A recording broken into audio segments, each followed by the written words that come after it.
విజయనగరం జిల్లా మెంటాడ మండలం తహసీల్దార్ కార్యాలయం వద్ద సిఐటియు ఆధ్వర్యంలో పెట్రోల్ గ్యాస్ ధరలు తగ్గించాలని డిమాండ్ చేస్తూ ర్యాలీ ధర్నా నిర్వహించారు.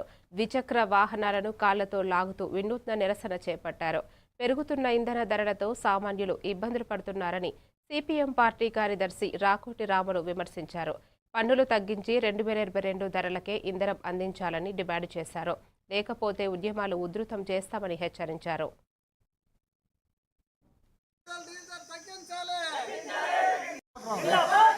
కమ్యూనిస్ట్ పార్టీ మార్క్సిస్ట్ మెంటాడ మండల కార్యదర్శిని.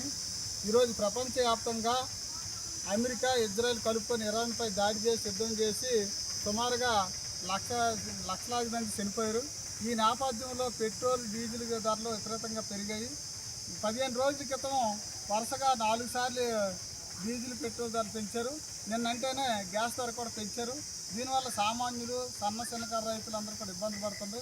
ఇప్పటికే వాణిజ్య ధర పెంచడం వల్ల పట్టణాల్లో షాపులు మూసారు. పల్లెటూరులో కూడా కర్రలు తెచ్చుకొని కట్టెలు పెట్టుకొని వండుకునే పరిస్థితి వచ్చింది. ఈ నేపథ్యంలో మోడీ ప్రభుత్వం తక్షణమే పెంచిన ఈ పెట్రోల్, డీజిల్, గ్యాస్ ధరలు ఉపసంహరించుకోవాలని చెప్పేసి మెంటాడ కార్యాలయం, ఎంఆర్ఓ కార్యాలయం ముందు మేము ధర్నా చేస్తున్నాం. లేదు, శాంతి కావాలని చెప్పలేదు. ఏదేమైనప్పుడు కూడా భారతదేశం ప్రపంచ యుద్ధం పట్ల మౌనంగా ఉండడం